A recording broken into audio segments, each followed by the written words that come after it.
Bienvenue, aujourd'hui je te retrouve pour cette nouvelle vidéo où je te montre comment je fais le montage de chaîne pour ce projet que voici, un projet créé à partir de récupération de chapelets, de perles, de colliers ou autres que je souhaite donc monter en tapisserie. Le projet, le propos étant une notion d'accumulation de toutes ces choses qui composent une existence dans la futilité et dans l'agrément, donc du coup un propos enrichi donc avec toutes ces matières.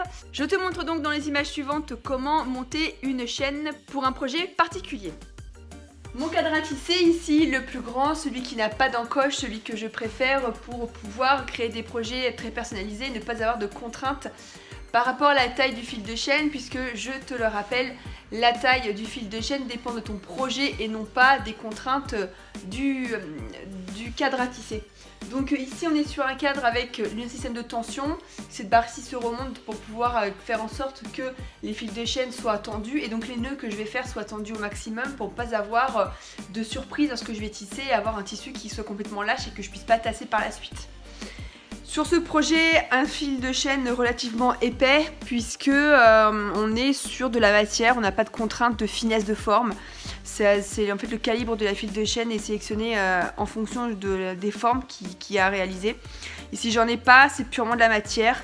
Donc il nous faut un fil de chaîne relativement épais qui puisse surtout supporter en fait le poids de la matière, le poids du tassage, pour que tout tienne vraiment dans le temps, pour pas avoir de contraintes de tissu qui se mettent à bouger et que ça ressemble à n'importe quoi avec le temps. Ça c'est très important à prendre en compte. Donc à monter ce fil de chaîne avec des nœuds à chaque fois puisque le fil est coupé. Donc je vais te montrer ça, comment je monte ma chaîne. Alors sur ce projet, je sais qu'il va falloir que je travaille de cet espace-là à cet espace-là.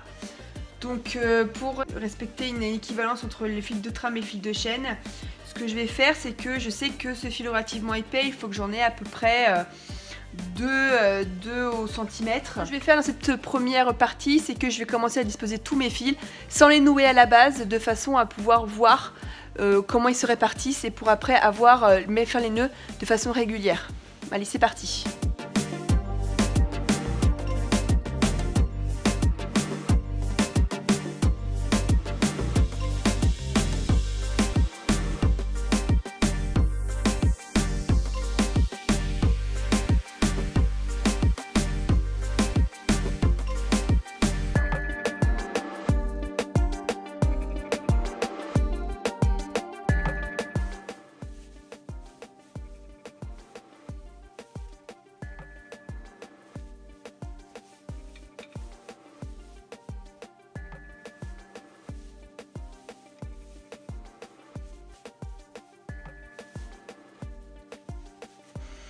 Donc ici je sais que je vais avoir 44 cm entre ici et là.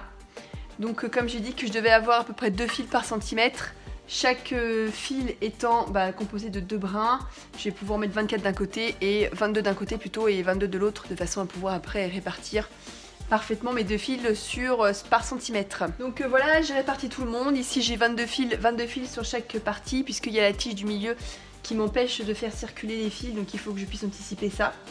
Il va plus me rester qu'à faire les nœuds en bas sur chacun de façon à être en essayant d'être le plus égal possible pour ne pas avoir de différence de tension entre les fils. Et puis les passés de chaîne et à commencer. Donc là je vais faire les nœuds. Donc voilà, pour pouvoir avoir des repères sur chaque fil pour avoir une tension à peu près égale sur tout le monde, j'ai commencé par faire des petits nœuds sur chaque fil de façon à pouvoir faire une première boucle. Et ensuite je vais refaire des nœuds beaucoup plus fermes qui eux vont supporter la tension de la barre lorsque je vais la remonter pour pouvoir avoir des fils de chaîne bien tendus. Ça va être la deuxième partie, je vais refaire des nœuds sur chacun d'entre eux pour pouvoir solidifier l'ensemble.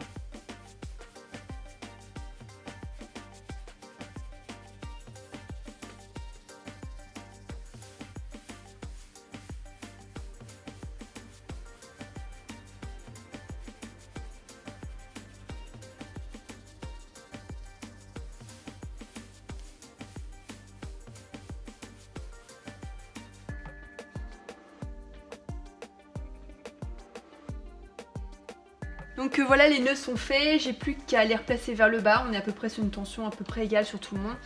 Je vais les replacer vers le bas, mettre un peu tout le monde en tension, voir comment ça se passe et puis faire les passés de chaîne. Si tu as aimé cette vidéo et que tu veux en savoir plus sur le montage de chaîne, c'est un métier à tisser, que ce soit un grand métier comme celui-ci ou un cadre à tisser à encoche, n'hésite pas à te rendre sur la boutique willyarn.com dont le lien est affiché dans la description.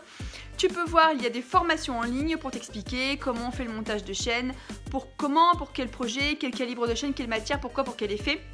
Tu peux bien évidemment essayer de le faire par toi-même, essayer de chercher, d'investiguer, mais si tu veux gagner du temps, ces formations sont bien sûr à disposition pour te rendre service. N'oublie pas bien sûr que la cagnotte du cochon est toujours ouverte pour pouvoir accéder donc au montage de chaîne et la création du carton, de la tapisserie, donc de Laurent Guillot du cochon, puisque je vais actuellement tourner les vidéos du montage de chaîne. En attendant, tu peux t'abonner à la chaîne, mettre un petit pouce vers le haut si tu as aimé, de partager bien évidemment. Et on reste accroché à la chaîne pour pouvoir suivre les prochaines aventures de Willyarn. À bientôt!